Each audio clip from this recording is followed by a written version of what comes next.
The fluorescent hum of the single working light fixture in the prison library after hours was a thin, reedy whine against the profound silence. It was a silence I'd grown accustomed to, a heavy blanket woven from concrete and despair. My fingers, still stained with ink from a borrowed pen, traced the rough edges of a page I'd torn from an old atlas. That's where it all began, really. Out there, in that isolation. I remember the drive like it was yesterday, though the calendar insists it's been longer. The endless ribbon of asphalt unspooling beneath my tires, eating up the miles between my old life and whatever new beginning awaited me. The sun, a bruised orange in the rearview mirror, dipped below the horizon, painting the sky in shades of regret and anticipation. The road, initially a familiar highway, narrowed progressively, shedding its markings, its lampposts, its very sense of civilization until it was nothing more than a gravel track winding through a dense, ancient forest. The air grew cooler, carrying the scent of damp earth and pine needles, and something else, something metallic and faintly sweet, like old blood mixed with rain. Then, through a break in the gnarled trees, I saw it. The ancestral home. My relative's final, silent testament. It wasn't the crumbling ruin I'd half expected, nor the pristine mansion of a bygone era. Ivy, thick as a man's arm, wrestled with the stone walls, claiming them, slowly pulling them back into the earth. A rusty wrought iron gate, half off its hinges, groaned a welcome as I nudged it open. I parked the old pickup truck in the overgrown drive, the crunch of gravel under the tires impossibly loud in the deepening quiet. The air, even outside the vehicle, felt heavier, cooler than it should have been. A gust of wind, sudden and sharp, rustled the dry leaves in the surrounding woods, sounding like a collective sigh. The front door, a massive slab of oak, was unlatched, swinging inward with a low moan as I pushed it. Moonlight, filtering through a grimy skylight high above, cast long, distorted patterns on the checkered marble floor. To my left, a grand staircase, its banister intricately carved with grotesque, grinning faces, spiraled into the gloom of the upper floors. "Hello?" I called out, my voice swallowed instantly by the vastness. Only the faint echo of my own breath answered. I moved through the ground floor, my boots scuffing on the dusty floorboards. Each room was a monument to neglect. Furniture draped in yellowed sheets stood like ghostly sentinels. I pulled back a sheet from a grand piano, revealing ivory keys yellowed with age, some chipped, others missing entirely. A discordant, muted thrum vibrated through the air, as if a single, invisible note had been struck. I stopped, listening. Nothing. Just an old house settling, I muttered to myself, the words feeling thin and unconvincing even to my own ears. I was tired, that was it. The long drive, the emotional weight of my relative's unexpected passing, the sheer isolation of this place, it was all playing tricks on me. But then, as I walked past a closed door, I felt it. A sudden, sharp drop in temperature, as if I'd stepped into a freezer. A shiver, involuntary and profound, snaked down my spine. I stopped, my breath catching. It wasn't a word, not a distinct sound, but a suggestion of something almost audible. The hallway was empty. The closed door remained closed. My mind, ever pragmatic, offered explanations, a draft, a trick of the old house's peculiar thermodynamics, my own overactive imagination. I was determined to make a fresh start here, to carve out a new life from the bones of the old. Still, as I finally found a relatively dust-free bedroom on the second floor and threw my duffel bag onto a sagging mattress, the sense of being observed persisted. It wasn't a human gaze, not a tangible presence. It was more like the house itself was watching me, an ancient, patient consciousness stirring from a long slumber. I dismissed it, again, telling myself it was the natural unease of a newcomer in an unfamiliar, imposing place. I was just tired. I was just alone. And that was all it was. Or so I desperately hoped. My fingers, still stained with ink from a borrowed pen, traced the last line of the inheritance papers. My great-uncle, a man I'd met precisely once at a distant family gathering when I was too young to remember his face, was gone. And I, Raj, was the sole beneficiary of his isolated estate. The absurdity of it still pricked at me. A house. A whole house. Miles from anything I knew. The guard, a hulking figure whose presence always preceded his footsteps, cleared his throat from the doorway. My time was up. I folded the documents, the crisp legal paper feeling alien in my hands, and pushed away from the cold metal table. The weight of the world I was leaving behind felt momentarily lighter, replaced by the unknown burden of what lay ahead. The journey was long, a blur of highway dissolving into narrow, winding country roads. The rental car, a nondescript sedan, chewed up the miles with a weary drone that mirrored my own exhaustion. The landscape outside my window shifted from green farmland to dense, ancient woodland, the trees growing taller, their branches intertwining overhead to form a perpetual twilight tunnel. It was here, on this forgotten stretch of asphalt, that the first crack appeared. A flicker. I slammed my foot on the brake, the tires squealing in protest, but there was nothing. No animal, no person, just the empty road stretching into the gathering dusk. My heart hammered, a frantic drum against my ribs. Just fatigue, Raj, I muttered aloud, the sound thin and unconvincing in the sudden quiet. Long drive. Stress. I gripped the steering wheel, knuckles white, and pressed on. The house loomed into view an hour later, a skeletal silhouette against a bruised, purple sky. It was larger than the pictures, far more imposing. A grand, decaying beast of a place, half swallowed by overgrown ivy and thorny bushes. The drive up to it was a neglected ribbon of gravel, choked with weeds, leading to a porch that sagged like a tired jaw. The air grew heavy here, thick with the scent of damp earth, decaying leaves, and something else. Something metallic and acrid, like old blood or rust. I shuddered, attributing it to the dampness and age. Pushing open the heavy front door, which groaned in protest, released a plume of dust motes dancing in the last rays of sunlight filtering through grimy windows. Furniture, draped in white sheets like forgotten ghosts, stood sentinel in the vast entrance hall. I spent the first few hours just walking, exploring. Dust coated every surface, a fine, gray powder that seemed to absorb all light. Cobwebs hung like tattered lace from every corner. The house felt less like a home and more like a tomb. In the study, a room lined with floor-to-ceiling bookshelves sagging under the weight of countless forgotten tomes, I found them. Tucked away behind a stack of brittle, leather-bound encyclopedias, almost deliberately hidden, were 3 small, hand-stitched journals. The first journal, dated nearly a century ago, belonged to a woman whose elegant script filled its pages. She spoke of the solitude, of the quiet growing teeth. I sat on the dusty floor, the only light coming from a single battery-powered lantern I'd brought, and read. Her entries began innocently enough, detailing household affairs, the changing seasons. But then, a subtle shift. Of hearing faint, high-pitched melodies when no one else was home, of seeing figures in the periphery of her vision that vanished when she turned to look. My own fatigue, combined with the strange atmosphere, made me jump at the creak of settling wood, the rustle of a mouse in the wainscoting. I kept telling myself it was just the house, old and settling. She described the furniture subtly shifting when her back was turned, the scent of phantom roses filling rooms where no flowers had ever been. She started questioning her own mind, her words becoming less coherent, more desperate. It wants me to stay, one entry declared, scrawled in a hand that had lost its former elegance, but it doesn't want me well. Suddenly, the lantern flickered. Not just a dimming, but a rapid, almost violent shudder, as if the bulb itself was straining.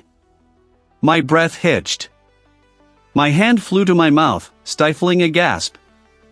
My heart thundered.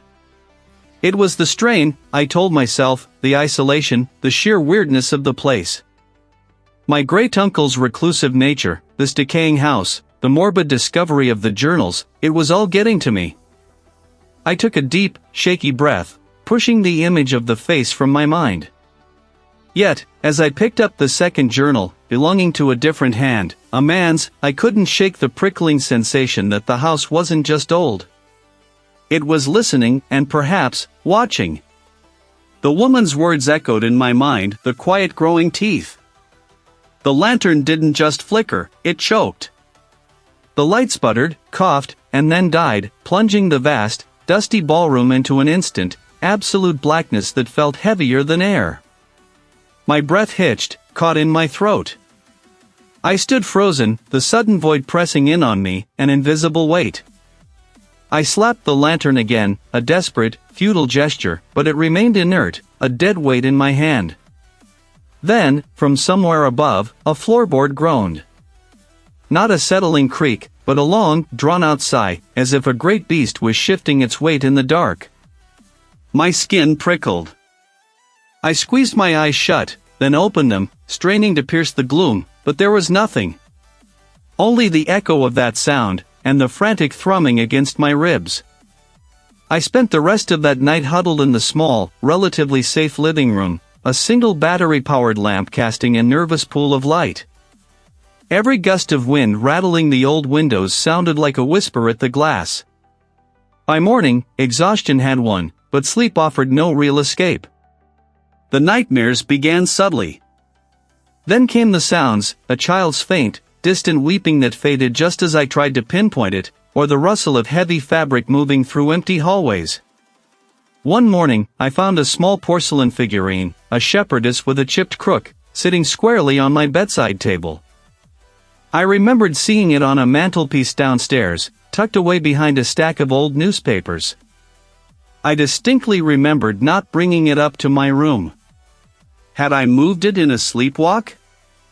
Or was I simply forgetting things? The thought was unsettling.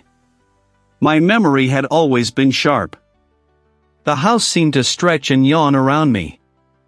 Days blurred into a sequence of small, unnerving occurrences. Doors I'd latched would stand ajar. It was like living inside a slowly tightening drum. My determination, initially focused on restoring the house, now twisted into a desperate need for answers. What was happening? Was I losing my mind, or was this place truly alive? The relatives' sudden, unexplained end gnawed at me. They had lived here for decades, alone, reclusive. Had they experienced this? Had it driven them to whatever fate they met? I needed information. The local public library was a bust, its archives sparse, barely touching on the property's long history beyond a few dryland deeds.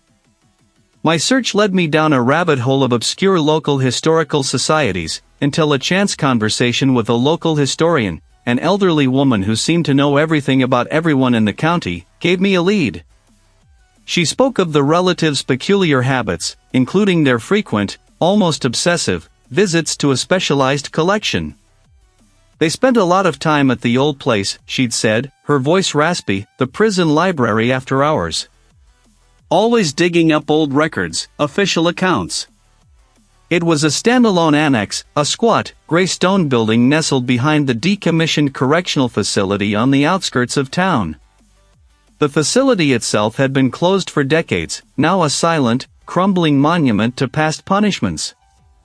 I had to pull strings, explain my familial connection to the deceased, and promise meticulous care to the archivist, a quiet man with spectacles perched on his nose, to gain access.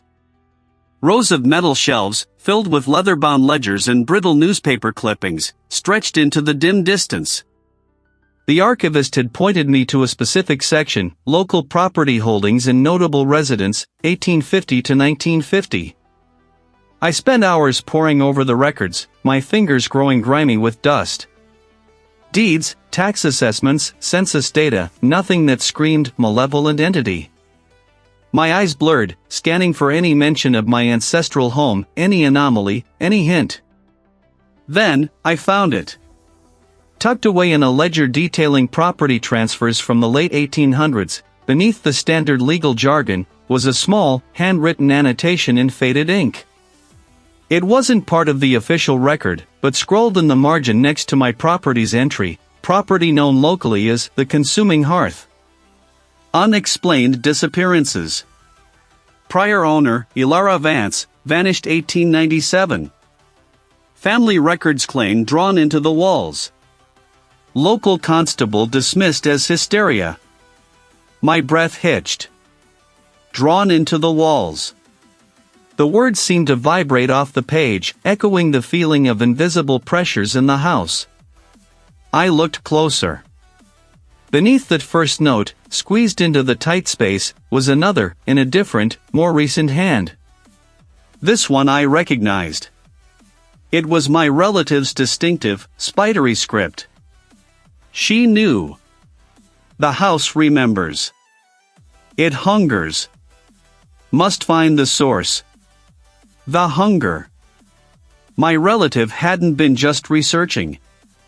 They had been trying to understand, trying to fight, what I was now beginning to experience. The house wasn't just old, it was a trap, and I, like Elara Vance and my own reclusive relative, was already caught. My relative hadn't been a detached academic, deciphering dusty texts for intellectual curiosity. They had been trying to understand the thing coiled within these walls, trying to fight it, right up until the very end. The whispers, the hunger, it wasn't just a metaphor. It was real. And now, it was my burden. A cold, hard knot of resolve tightened in my chest. This wasn't a home, it was a trap. I wasn't staying. Not for another second. My phone was in my pocket, a lifeline I suddenly craved. I'd drive to the nearest town, find a motel, call the authorities. There had to be someone who could help, someone who understood that houses don't just eat people, not literally, but in a way that felt far more insidious. The old Ford Ranger, my relative's pride and joy, sat in the overgrown driveway, a rusty sentinel against the encroaching weeds. I fumbled with the lock, the mechanism stiff and reluctant. Finally, it clicked open with a groan that seemed to echo the house's own displeasure. Inside, the air was stale, smelling faintly of old gasoline and mildew. I slid into the driver's seat, the worn fabric cool beneath me. I inserted the key, turned the ignition. The engine coughed, a dry, rattling sound, then died. I tried again. Another sputter, weaker this time. A third attempt. Nothing. I knew this truck. It had always started on the first try, even after sitting for weeks. My relative had been meticulous about its maintenance. This wasn't just a dead battery. This felt deliberate. A prickle of unease started at the base of my neck and spread like ink through water. I got out, popped the hood. The engine bay looked normal, if a little dusty. Nothing obviously disconnected, no frayed wires. I slammed the hood shut, the sound echoing unnaturally loud in the still afternoon. Okay. Plan B. The phone. I pulled it from my pocket. No signal. A single, infuriating bar flickered, then vanished. I held it up, walked to the edge of the porch, then out into the yard, craning my neck towards the sky as if that would conjure a tower. Just the vast, empty expanse of the property, surrounded by the dense, silent woods. This wasn't just bad luck. This was too specific, too perfectly timed. The house was cutting me off. The silence was no longer comforting, it was a shroud, suffocating and absolute. Every creak of the floorboards, every rustle of the dry leaves outside the window, felt magnified, amplified, as if the very structure of the house was breathing around me. I found myself in the study, drawn back to my relative's desk. The journal lay open where I'd left it. I picked it up, my fingers tracing the faded ink. My eyes fell on a passage I hadn't noticed before, tucked away on a lower page, almost an afterthought. The walls listen. Not just to sound, but to intent. To fear. It feeds. It twists. Twists memories.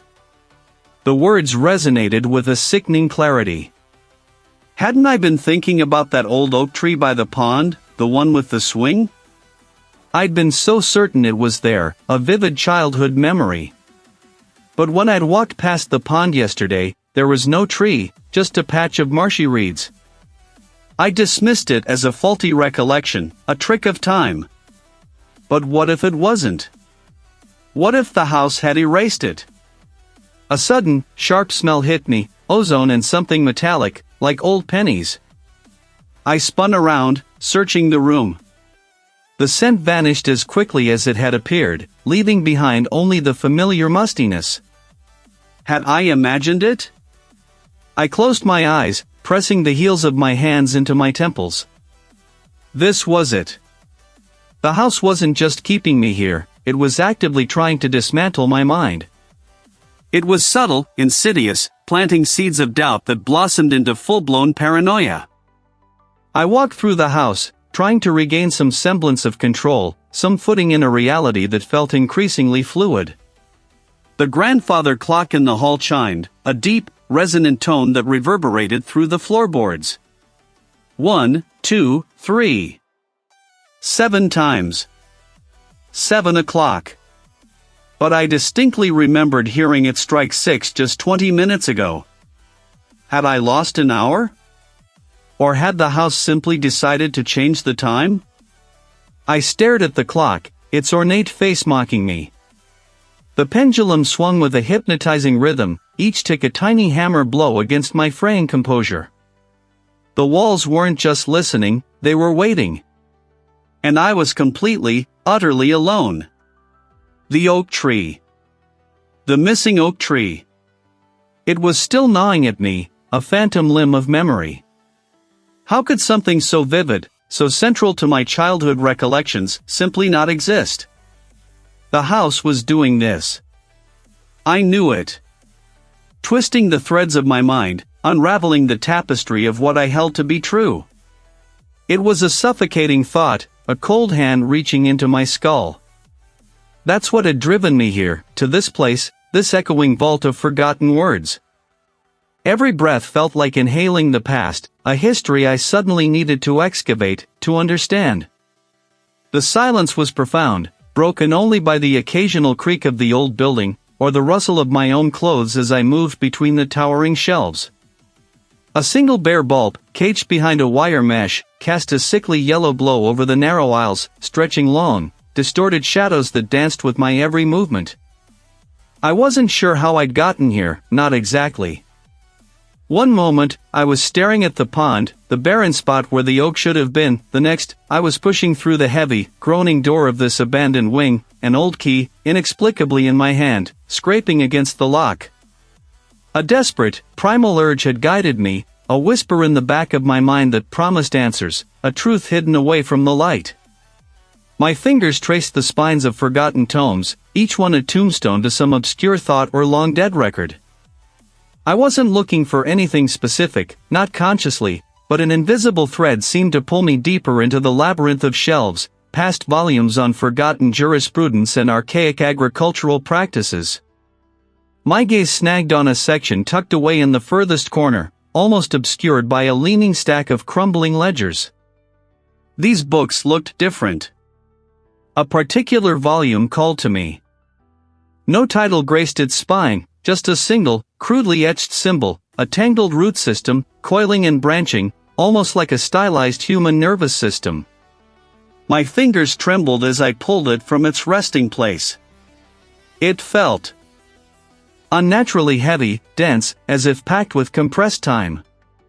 A faint, earthy odor, like damp soil and something else, something metallic, almost ferrous, emanated from its pages.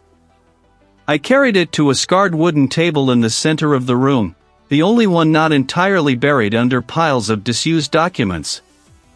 As I opened the book, the pages crackled like dry leaves, resisting my touch. The first entries were mundane enough: births, deaths, property transfers within my family line. generations upon generations, all linked to the ancestral home. But then the tone shifted. The entries grew sparser, more personal, more frantic. I started to read, my eyes scanning the cryptic phrases. The soil demands its due, one entry from the early 1800s declared. Another has withered. Withered? Fed by sorrow? What did that mean? It breathes, a later entry, dated 1897, scrawled in a shaky, almost unreadable hand. It watches. It hungers. He believes them. We are merely vessels, Raj. Keep it from the light. Keep it. Fed. Raj. My name. This wasn't just a family history, it was my history. A history that knew me. The entries spoke of the inheritance, not as property. A parasitic entity. It didn't just occupy the land, it was the land, reaching out, drawing its sustenance from the isolation, the fear, the very life force of those who dared to dwell within its walls. The house, my ancestral home, wasn't just haunted. It was an ancient, predatory organism. It had possessed and consumed generations of my family, draining them of their essence, twisting their perceptions until they were nothing but husks, their spirits absorbed into its very fabric. And I was the latest inheritance. The newest offering. The next in line to feed its insatiable hunger. A low hum seemed to emanate from the book itself, vibrating through the table, up my arms, and into my chest. The air grew heavy, thick with the scent of damp earth and something else now, something sweet, cloying, like decaying flowers. I wasn't just reading a history. I was reading my own damn prophecy. The oak tree. It wasn't just a missing memory. It was an early sign.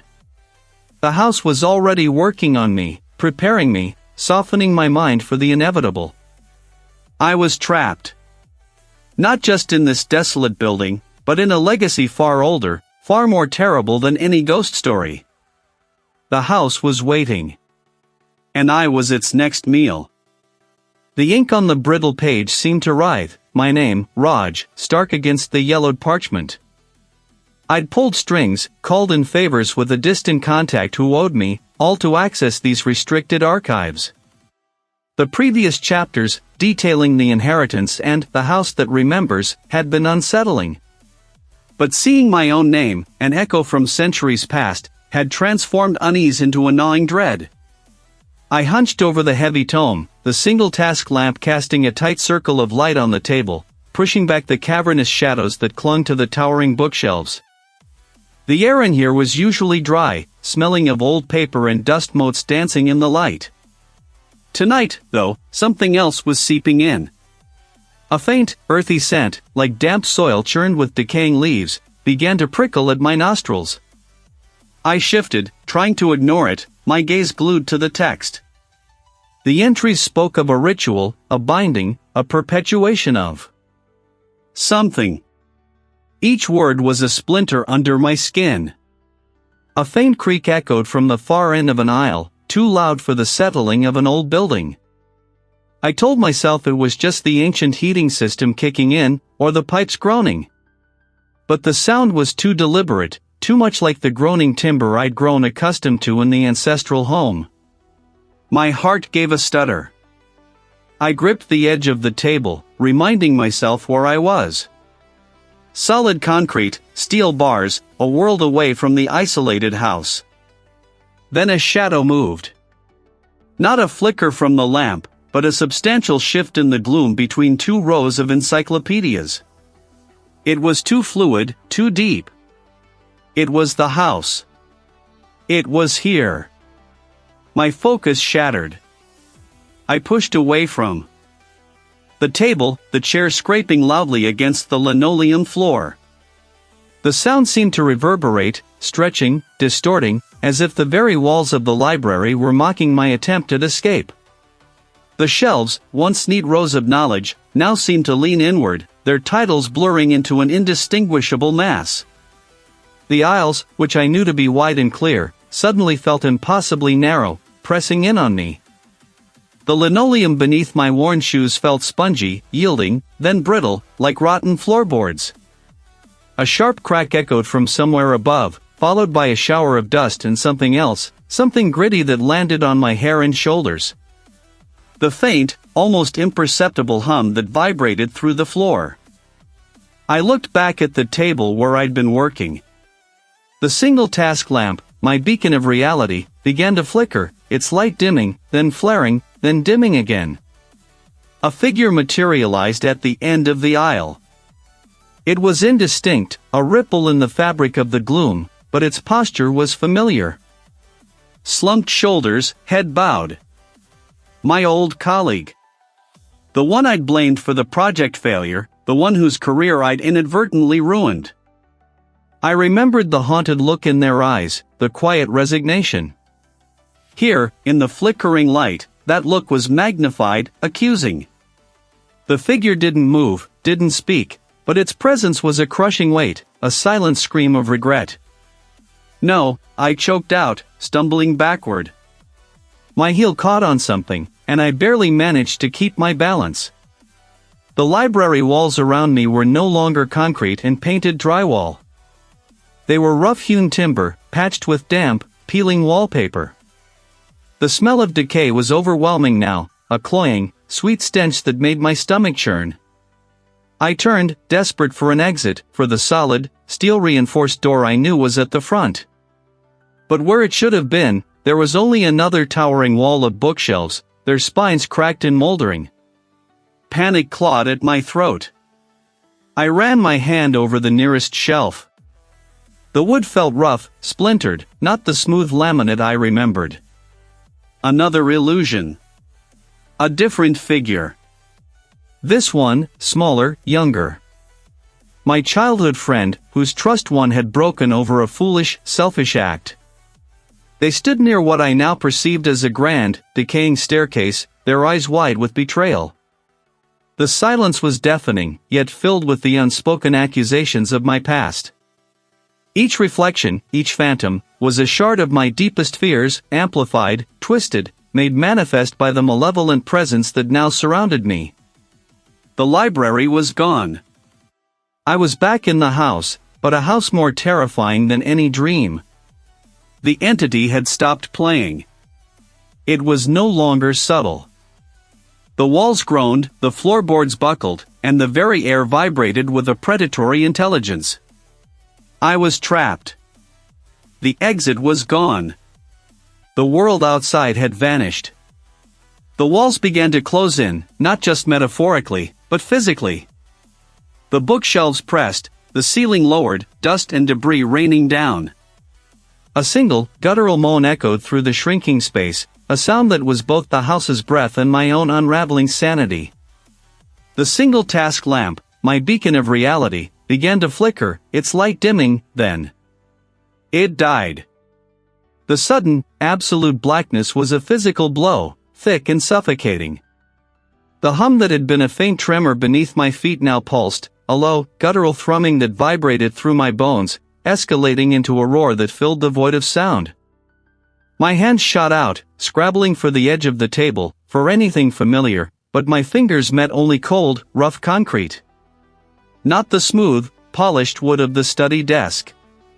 Panic flared, a sharp, icy spear in my chest. This wasn't right.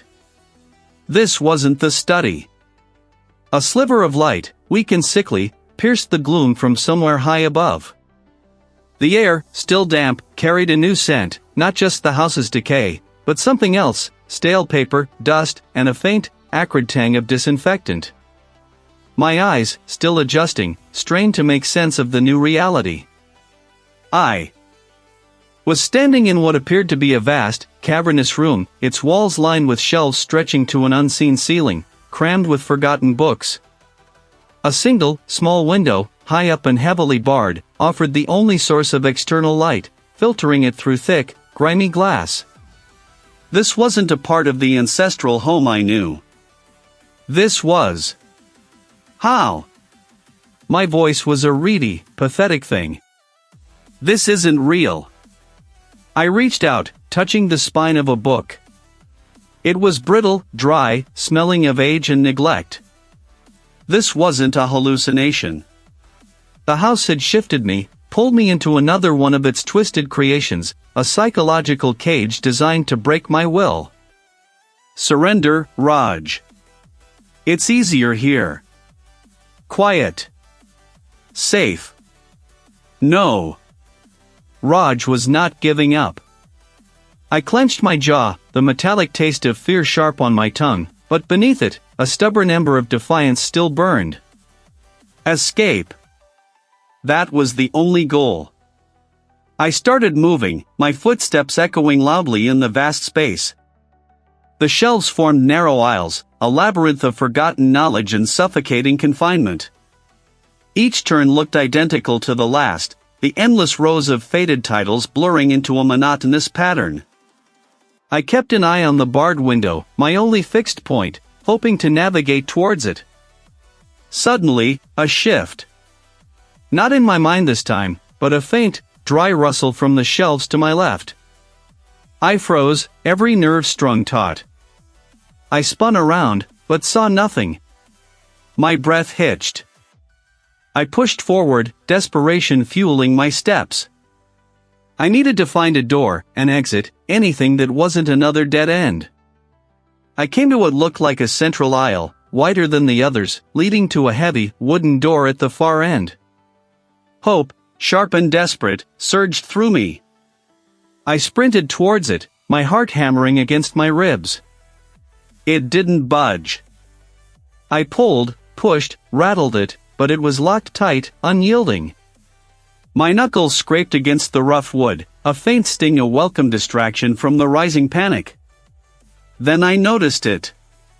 Etched into the wood, just above the handle, were crude, jagged symbols, almost like forgotten runes. And beneath them, scratched deeply into the grain, was a name. Not a full name, just a single, unsettling word, Elias. Elias. The reclusive relative. The one whose sudden, unexplained death had brought me here. This wasn't just a random library, it was connected. Elias had been here. Or, rather, the house had imprisoned him here too. This was his prison library. The implication was a punch to the gut. The house wasn't just twisting reality, it was recreating the prisons of its previous victims, drawing on their fear, their isolation, their despair. Was this where Elias had spent his final, tormented days? A low moan, like wind through dry bones, seemed to emanate from the very walls. The shelves around me began to shudder, a low rumble building beneath my feet.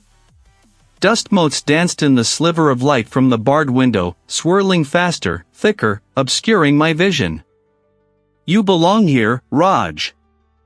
You've always belonged. Just like Elias. Just like the others. My mind screamed in protest. No. I wouldn't. I refused to surrender to this monstrous thing. The door was sealed, but I wouldn't stay here. I looked around, my gaze darting frantically from the heavy door to the labyrinth of shelves, to the distant, barred window. There had to be. My chest ached with the effort of simply breathing, but a fierce, desperate resolve hardened my features. This wasn't the end. Not yet. My mind screamed in protest. No. I wouldn't. I refused to surrender to this monstrous thing. The door was sealed, but I wouldn't stay here. The air shifted, growing heavy and still, thick with the scent of aged paper and fine dust. The faint light from the single, high window barely pierced the gloom, casting long, wavering shadows that danced like specters among the towering stacks. The shelves, once just a jumble of forgotten family heirlooms, now stood with an unsettling uniformity, packed tight with identical, leather-bound volumes. I reached out, my fingers tracing the spine of one, expecting the rough texture of a brittle cover. Instead, it felt smooth, cool, almost like polished stone. A shiver crawled up my arm. This wasn't the storage room. This was different. The walls were no longer peeling wallpaper and stained plaster. They were solid, unyielding stone, the kind I'd seen in old photographs of fortresses. The realization hit me with the force of a physical blow. The house hadn't just trapped me, it had reformed around me, twisting reality into something else entirely. Oh, but it is, Raj. More real than anything you've ever known. My eyes darted around, searching for the source, but there was nothing. Just the endless rows of books, stretching into the dimness, each one a silent observer. The sheer scale of the place was disorienting. It felt vast, yet suffocatingly contained. Every shelf, every book, felt imbued with an ancient, malevolent consciousness, watching me. I stumbled forward, my hand brushing against a stack. The books didn't fall, they felt rooted, part of the structure itself. The titles were faded, illegible, yet I felt a strange compulsion to read them, to understand what secrets they held. Were these the stories of those who had come before me? Those who had also been consumed by this place? It clung to the back of my throat, making me gag. I pressed a hand to my mouth, my heart hammering against my ribs, a dull, relentless thrum against my determination. This wasn't just a psychological trick. This place felt alive, and it was actively trying to break me. I noticed a slight anomaly. In the very center of the vast space, where the rows converged, the light seemed to dim even further, creating a focal point of absolute blackness. My instincts screamed at me to turn back, to hide, but a different, more primal urge pulled me forward. This had to be it. The core. The source. You're tired, Raj, so very tired. Just rest. It was trying to lure me, to break my resolve, to make me surrender to the house's insidious embrace. I pushed through the mental assault, my jaw clenched. No, I rasped, my voice barely audible. I won't. The floorboards under my feet, previously solid, began to shift and creak, groaning as if under immense pressure.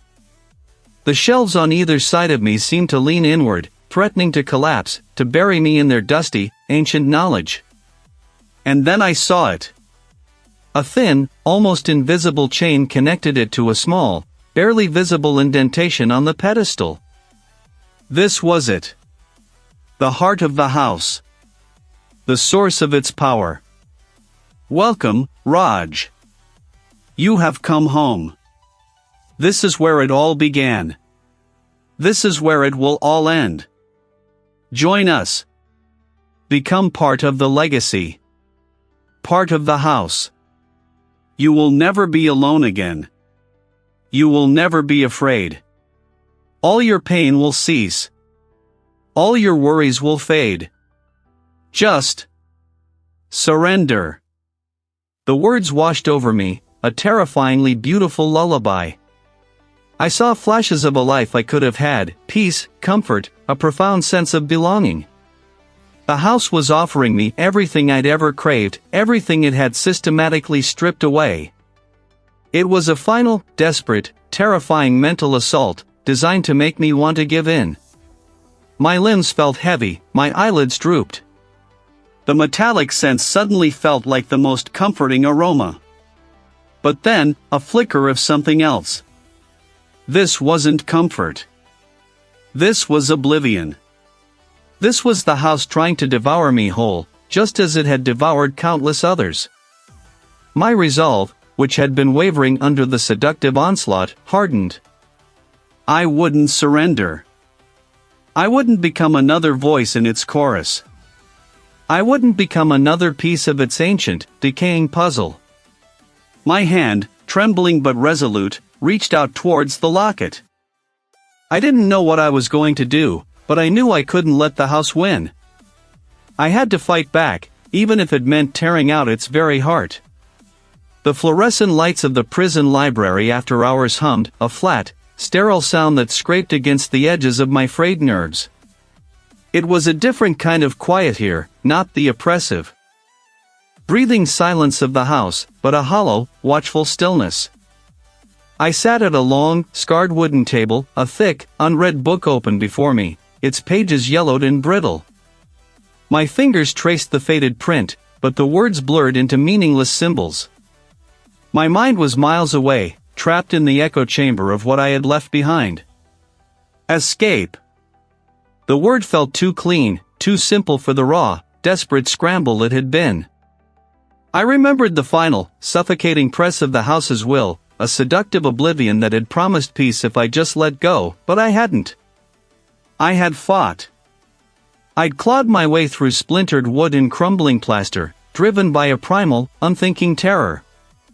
The air had been thick with the house's resentment, a palpable force that pushed back, trying to reclaim me. I'd heard its groans, felt its structural shifts, like a living thing writhing in protest. Then came the flashing lights, the shouts, the rough hands, the confusion. It was all a blur, a frantic scramble of noise and pain that had culminated in this stark, confined space. The authorities, the detective, the endless questions, they didn't understand. How could they? How could I explain a sentient, malevolent structure that twisted reality and fed on fear? They saw a disoriented man, babbling about a house that wasn't just old, but alive. My body ached, a deep, bone-weary exhaustion that sleep couldn't touch. Every muscle felt like stretched wire. But the physical pain was nothing compared to the phantom sensations that still clung to me. Or the subtle, almost imperceptible thrum beneath my feet, a vibration that resonated not with the building's HVAC, but with something far older, far more sinister. I leaned back in the hard plastic chair, my gaze drifting across the rows of dusty spines. History, philosophy, fiction, the collected wisdom of humanity, impotent against the kind of horror I'd faced. A sudden, sharp crack echoed from the far corner of the room, like a dry branch snapping. Nothing. Just the rows of books, silent and still. My eyes scanned the concrete walls, the bolted-down shelves.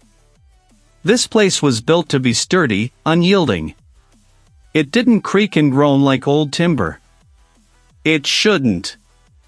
But then, a flicker. A ripple, like water disturbed, but the table was solid wood. For a split second, the grain seemed to shift, to rearrange itself into a pattern disturbingly familiar. Not a pattern of wood, but of corroded metal, of peeling wallpaper, of the intricate, sickening geometry that had adorned the house's inner chambers. My heart gave a violent lurch, a frantic bird trapped in my ribs. I blinked, hard, and the reflection was normal again, just the faint sheen of the tabletop. I pulled them back, staring at my palms. They were dry. Perfectly dry. It was the house, wasn't it? Its touch. I had escaped its physical walls, but had I truly escaped it? The glass was thick, reinforced, but as I approached it, my reflection stared back at me. And for a moment, just a fleeting, horrifying moment, the eyes in my reflection weren't quite mine. The feeling wasn't just psychological. It was physical.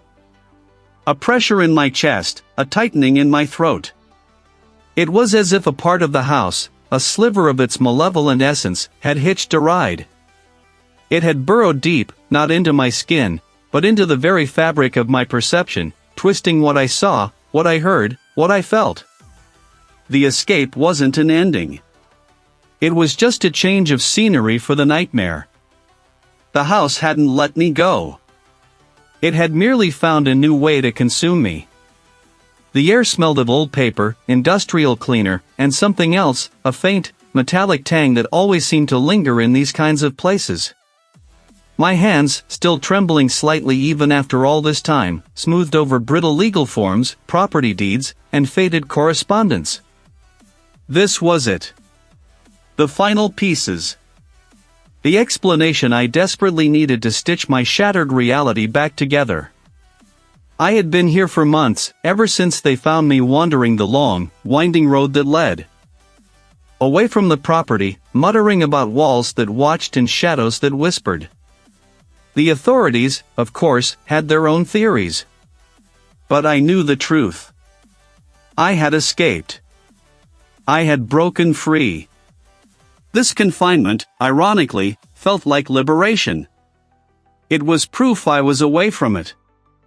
My eyes scanned a handwritten note, tucked inside an envelope marked "Personal Effects, Relative's Name." A madman's ramblings. My relative had been reclusive, eccentric, and clearly, deeply disturbed. Just like they thought I was. But a prickle of unease started to crawl up my spine. The hum of the overhead lights seemed to intensify, vibrating in my teeth, a low thrumming that began to mimic the deep, resonant pulse I'd come to associate with the house itself. I pushed the thought away. Paranoia. Residual trauma. I was safe here. I picked up another document, a detailed inventory of the property from decades ago. My gaze drifted over items, one ornate grandfather clock, various antique furnishings, extensive library, uncatalogued. And then, an entry that made my breath hitch: sub-basement access, sealed, purpose unknown. Sub-basement. My mind snagged on the phrase. I remembered the heavy, iron-banded door in the cellar, hidden behind a stack of crates. I'd never opened it. I'd never dared to. But now, a strange, undeniable curiosity, a pull I hadn't felt since I was there, began to stir within me. It wasn't my own curiosity. The smell in the library shifted. The very scent of the house. I squeezed my eyes shut, rubbing at my temples. No. This was impossible. I was hundreds of miles away. When I opened my eyes, the fluorescent lights flickered once, then settled back into their dull, unwavering drone. But the quality of the light had changed. It felt heavier. It felt full, dense, as if something was breathing just beyond the range of my hearing. My gaze fell upon my reflection in the polished surface of the table. My face, gaunt and pale, stared back. But something was off. A faint smile, not my own, seemed to tug at the corners of my mouth, a ghost of a smirk. The inheritance. It wasn't the house itself that was the trap. It was the legacy, the essence that resided within it, waiting for a new vessel. And I, in my desperation to understand, in my relentless pursuit of answers, had opened myself to it. The hum of the lights grew into a low, guttural growl that resonated in my very bones. The old papers on the table before me seemed to ripple, the faded ink appearing to writhe. I reached out a trembling hand, not to push them away, but to grasp them. To pull them closer. I looked at the inventory again, specifically at the entry for the sub-basement. Purpose unknown. But I knew. I knew exactly what was down there. And I felt a profound, unsettling urge to return. Not to escape it, but to complete asterisk it. To finish what had been started. The walls seemed to press in, no longer just painted plaster and cinder block, but rough-hewn rock, ancient and alive. I wasn't in the prison library after hours anymore. I was everywhere. I was the inheritor, yes. But I was also the inherited. The cycle hadn't been broken. It had merely found its newest steward. And a deep, unsettling calm settled over me, a peace that was far more terrifying than any fear. I was home.